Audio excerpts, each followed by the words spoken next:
আজ একটা পিকনিকের ভিডিও লে আপনাকে বগুড়ার ভিডিও আবার হাজির হয়ে গেছে। পিকনিকের ভিডিও গুলো আজকের কিন্তু পিকনিক করে খাসনো সেই অনেকদিন আগে যখন মনে করেন নতুন আলু এনা করে উঠিচ্ছে ওই সময় আলুর কথা যখন কয়েই ফেলে দিছে তাহলে বুঝবারই পেরেছেন আজকের ভিডিও কি লিয়া হয়। বারে আমরা বগুড়া মানুষ কিছু আনা হলে না হলে আগে আলু ঘাটিলে হাজির হয়ে যায়।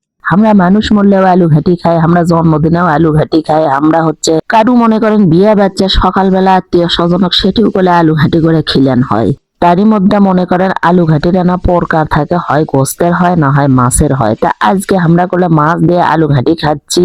আজকে সকালে আমি বাপের বাড়িতে যাচ্ছি, তা আসতে আসতেও করলে আমার মনে করেন যে বেলা 11টা 12টা বাজে গেছে। আসতে সগলি মিলে ধরছে যে পিকনিক কর্ম লেও আমি বাপের বাড়িতে বেড়াবেড়ে আসলেই মনে করেন সগলির একটা পিকনিক খাওয়ার ধুম পড়ে যায়, সগলি মিলে আনন্দ করি আর কি। যেহেতু হঠাৎ করে আজকে পিকনিকের আয়োজন করা হচ্ছে তাই বিয়েল একবারে শেষের দিকে আমার চাচারা মিলে গেছে হচ্ছে হাটত, আর এইদিকে চাচিরা মিলে চুলা টুলা ফালান সসপেন রেডি করা এলে সব করে নিচ্ছে।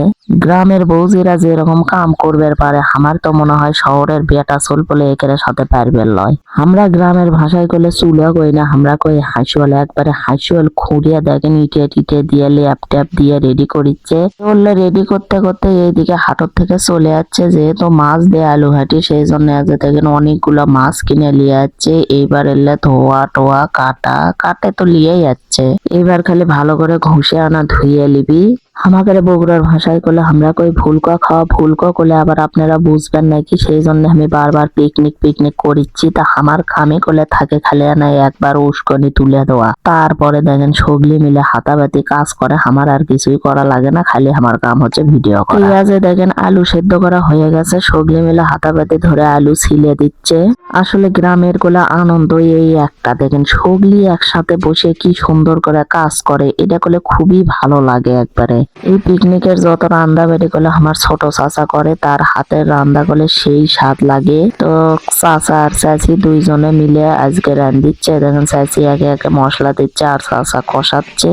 আলু ঘাটি রান্নার পুরো ভিডিও যদি আপনারা দেখতে চান কেমনি কি করে রান্ধে, তাহলে অবশ্যই আপনাকে দেখাবো, আমার কমেন্টে জানিয়ে দেবেন। তো আগে মাছ কষে নেওয়া হলো, মাছ কষে নিয়ে আজ ঢালে থুচ্ছে। এইবার আলু কষাবি।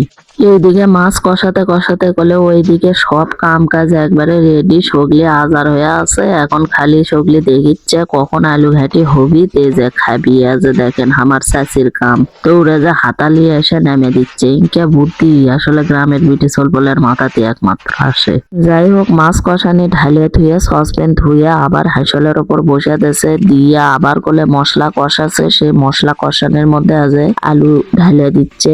আজকের আয়োজনে আসলে হচ্ছে 20 কেজি আলু আর সাথে প্রায় 12 কেজির মতো মাছ। আলু ঘাটি গলে প্রচুর সময় ধরে কষান লাগে, কষাতে কষাতে এক যে কি অবস্থা করে মনে করেন চারিদিকে এটি আলু ঘাটি রান্ধিচ্ছে। পুরো গ্রাম মনে করেন এর গন্ধ একবারে ছড়িয়ে গেছে, তাহলে বোঝেন কি লেভেলের হয় এই আলু ঘাটি।